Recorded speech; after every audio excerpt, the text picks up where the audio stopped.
Thank you.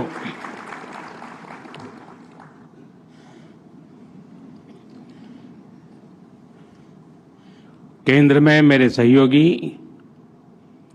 Ram Mohan Naidu ji, Muralidhar Mohol ji, IIT board of governance के chairman Peter Elbers जी, IIT के director general Willie once जी, Indigo के managing director Rahul Bhatia जी, अन्य सभी महानुभाव, देवी और सज्जनों, आईआईटी की 81st एनुअल जनरल मीटिंग और वर्ल्ड एयर ट्रांसपोर्ट समिट में मैं आप सब अतिथियों का भारत में स्वागत करता हूं, आपका अभिनंदन करता हूं। ये कार्यक्रम 4 दशक बाद भारत में हो रहा है। इन 4 दशकों में भारत में बहुत कुछ बदल चुका है। आज का भारत पहले से कहीं ज्यादा आत्मविश्वास से भरा हुआ है। ग्लोबल एविएशन इकोसिस्टम में हम न केवल एक विशाल मार्केट है, बल्कि पॉलिसी लीडरशिप, इनोवेशन और इंक्लूसिव डेवलपमेंट के प्रतीक भी है। आज Bharat global space aviation convergence का एक उभरता हुआ लीडर है। पिछले 1 दशक में भारत की सिविल एविएशन सेक्टर में ऐतिहासिक उड़ान से आप सब भली भांति परिचित हैं। साथियों, ये समिट, ये डायलॉग एविएशन के साथ ही ग्लोबल कोऑपरेशन, क्लाइमेट कमिटमेंट्स और इक्विटेबल ग्रोथ के शेयर्ड एजेंडा को आगे बढ़ाने का एक माध्यम भी है। इस समिट में आप जो चर्चा कर रहे हैं, उससे ग्लोबल एविएशन को नई दिशा मिलेगी। मुझे विश्वास है हम इस सेक्टर की इन्फिनिट पॉसिबिलिटीज को टैप कर पाएंगे, उन्हें और बेहतर ढंग से यूटिलाइज कर पाएंगे। फ्रेंड्स, आज हम सैकड़ों किलोमीटर की दूरी, इंटरकॉन्टिनेंटल जर्नी केवल कुछ घंटों में तय कर लेते हैं, लेकिन 21st सेंचुरी की दुनिया के सपने हमारी इन्फिनिट इमेजिनेशन रुकी नहीं है। आज इनोवेशन और टेक्नोलॉजी अपग्रेडेशन की स्पीड पहले से भी कहीं तेज है, और हमारी स्पीड जितनी तेज हुई है, हमने उतनी ही डिस्टेंट डेस्टिनेशन को अपनी डेस्टिनी बनाया है। आज हम एक ऐसे मुकाम पर खड़े हैं जहां हमारे ट्रैवल प्लान केवल धरती के शहरों तक सीमित नहीं है। इंसान आज स्पेस फ्लाइट्स और इंटरप्लेनेटरी यात्राओं को भी कमर्शलाइज करने, उसे सिविल एविएशन के लिए खोलने के सपने देख रहा है। ये बात सही है कि इसमें अभी समय है, लेकिन ये बताता है कि आने वाले समय में एविएशन सेक्टर कितने बड़े ट्रांसफॉर्मेशन और इनोवेशन का केंद्र बनने वाला है। भारत इन सभी संभावनाओं के लिए तैयार है। मैं इसका आधार भारत में 3 मजबूत पिलर्स के कारण बता रहा हूं। पहला, भारत के पास मार्केट है।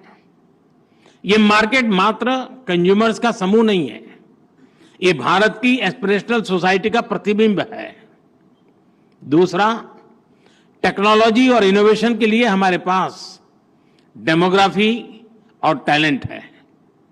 हमारे युवा नए दौर के इनोवेटर्स हैं, जो आर्टिफिशियल इंटेलिजेंस, रोबोटिक्स और क्लीन एनर्जी जैसे क्षेत्रों में ब्रेक थ्रू ला रहे हैं। तीसरा, हमारे यहां इंडस्ट्री के लिए ओपन और सपोर्टिव पॉलिसी इकोसिस्टम है। इन तीनों सामर्थ्य के दम पर हमें मिलकर भारत के एविएशन सेक्टर को नई ऊंचाई पर लेकर जाना है। फ्रेंड्स, बीते वर्षों में भारत ने सिविल एविएशन के क्षेत्र में एक अभूतपूर्व परिवर्तन देखा है। आज भारत दुनिया का तीसरा सबसे बड़ा डोमेस्टिक एविएशन मार्केट है। हमारी उड़ान योजना की सक्सेस इंडियन सिविल एविएशन का एक गोल्डन चैप्टर है। इस योजना के तहत 15 मिलियन से ज्यादा यात्रियों को सस्ती एयर ट्रैवल की सुविधा मिली है। कई नागरिक पहली बार हवाई सफर कर पाए हैं। हमारी एयरलाइंस भी लगातार डबल डिजिट ग्रोथ हासिल कर रही है। भारत और विदेशी एयरलाइंस को मिलाकर हर साल करीब 24 करोड़ यात्री 240 मिलियन पैसेंजर्स हमारे यहां उड़ान भरते हैं। यानी दुनिया के ज्यादातर देशों की टोटल पॉपुलेशन से भी कहीं ज्यादा।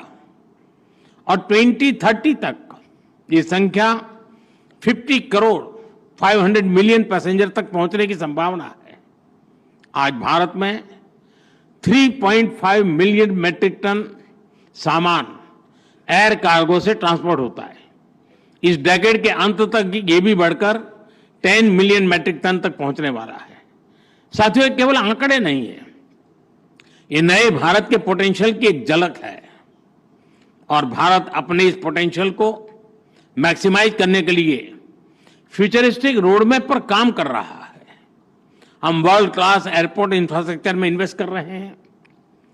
जैसा नायडू जी ने बताया, 2014 तक भारत में 74 ऑपरेशनल एयरपोर्ट थे।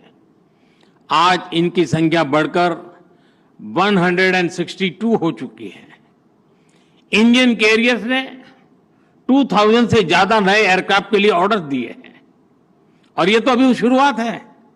भारत का एविएशन सेक्टर एक ऐसे टेक ऑफ पॉइंट पर खड़ा है जहां से उसे लंबी और सबसे ऊंची उड़ान भरनी है। और ये उड़ान केवल भौगोलिक सीमाओं को पार नहीं करेगी, बल्कि दुनिया को सस्टेनेबिलिटी, ग्रीन मोबिलिटी और इक्विटेबल एक्सेस की दिशा में भी ले जाएगी। फ्रेंड्स, आज हमारे एयरपोर्ट्स की हैंडलिंग कैपेसिटी हर साल 500 मिलियन यात्रियों तक पहुंच चुकी है। भारत आज दुनिया के उन गिने चुने देशों में है जो टेक्नोलॉजी के जरिए यूजर एक्सपीरियंस के नए स्टैंडर्ड सेट कर रहा है। हम सेफ्टी, एफिशिएंसी और सस्टेनेबिलिटी पर भी उतना ही फोकस कर रहे हैं। हम सस्टेनेबल एविएशन फ्यूल्स की ओर बढ़ रहे हैं, ग्रीन टेक्नोलॉजीज में निवेश कर रहे हैं, कार्बन फुटप्रिंट्स घटा रहे हैं। हम प्रोग्रेस और प्लेनेट की सुरक्षा दोनों सुनिश्चित कर रहे हैं। साथियों, ये हमारे जो विदेशी अतिथि हैं, मेरा उनसे आग्रह है कि आप डीजी यात्रा ऐप के बारे में जरूर जानिएगा। डीजी यात्रा ऐप डिजिटल एविएशन का एक उदाहरण है। ये फेशियल वेरिफिकेशन टेक्नोलॉजी के माध्यम से एयरपोर्ट एंट्री से लेकर बोर्डिंग गेट तक सीमलेस यात्रा का कंप्लीट सॉल्यूशन है। कहीं कोई पेपर, डॉक्यूमेंट्स, आईडी दिखाने की जरूरत नहीं। मैं समझता हूं भारत के ये इनोवेशंस इतनी बड़ी पॉपुलेशन को बेहतर सर्विसेज देने के एक एक्सपीरियंस से ये कई देशों के काम आ सकता है। यह सिक्योर और स्मार्ट सॉल्यूशन का एक ऐसा मॉडल है जो ग्लोबल साउथ के लिए भी प्रेरणा बन सकता है। साथियों, भारत के तेजी से एक्सपांड कर रहे एविएशन सेक्टर के पीछे एक और बड़ा कारण है consistent reforms. Bharat global manufacturing hub बने, इसके लिए हम हर तरह से कदम उठा रहे हैं। इस साल के बजट में हमने मिशन मैन्युफैक्चरिंग घोषित किया है। इसी वर्ष हमने भारत की पार्लियामेंट में, जैसा नायडू जी ने अभी बताया, protection of interest in aircraft objects bill पारित किया है। इससे केप टाउन कन्वेंशन को भारत में कानूनी ताकत मिली है।